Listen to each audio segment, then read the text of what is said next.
Today we're going to cook up a feast. First up, I'm going to blacken a red capsicum, which I'm just going to sit on here. As you can see, I'm cooking on these lovely Fisher and Paykel gas hobs with glass underneath.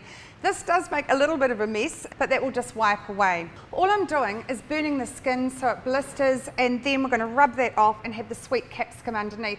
Okay, eggplant here as well. Once upon a time I would have salted them, but that you don't need to anymore. Vegetables are being bred nowadays so that all those things that we don't like about them have gone, and salting eggplants is one. We've got a red onion as well. If you get any green bits inside, same with garlic. Just make sure you flick them out. The taste can make them just a little bit bitter. Let's have a look at this.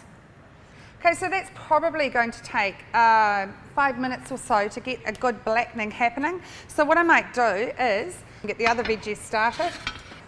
Now, a good slug of olive oil onto that. I'll just give that a moment to warm up and then we'll get the vegetables on. Just make sure you don't pile things up too high, otherwise you're going to steam, and you don't really want to steam it. You just want to get it getting good colour and just cooked through.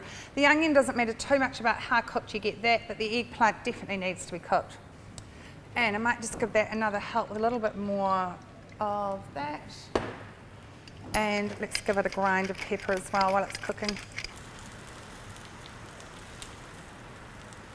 This is looking nicely blackened. I'll just give it another minute or so and then we'll take it off. And the vegetables here are cooking. I'm just going to add a little bit of garlic into that as well. I didn't add that earlier. I don't want it to burn. I just want it to cook just lightly. What I'm going to do is just move off the capsicum and the eggplant. Beautiful and tender.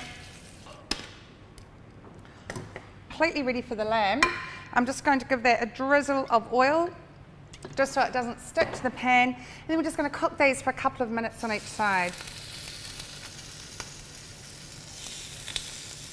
Once this is cool enough to handle, and I mean still warm but just not going to burn your fingers, give it a rub with a paper towel as such. Don't put it under water. All that's going to do is wash away the flavour.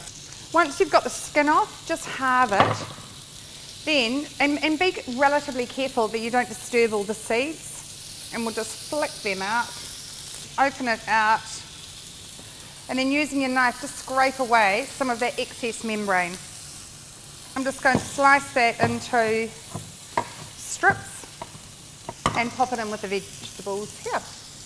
Mint and lamb goes so well together. So we're just going to slice some mint here and scatter that in as well. A good dollop of red wine vinegar, a little bit more olive oil, just a little bit, we don't want it too greasy. A grind of pepper and a good sprinkle of sea salt, and I actually might put into here as well just a few tomatoes. We don't need to cook them at all, they're little, they're sweet, and just quarter them, and we'll just toss that together. This is smelling and looking absolutely gorgeous. Here are the vegetables all sitting there with a beautiful juice of that red wine vinegar in there as well. Our lamb cutlets, we'll pop them alongside, pick them up and eat them. But I actually would suggest get some lovely pita bread, toast that, have that all char grilled to have with this as well. And then of course to top it off, some big dollops of hummus. Hummus and lamb is such a delicious combination. You can either buy your hummus or make it easily by throwing a can of chickpeas into the food processor, drain them first, add some cumin, some salt, some lemon juice, a little bit of tahini, just enough water till it all forms together to hummus. Taste it, see if it works for you. If it doesn't, play around with your flavours, but it is really easy to make and also really cheap. We'll put a few extra mint leaves on top as well. And there you go, lunch, dinner, it's served. And you can find that recipe on foodlovers.co.nz.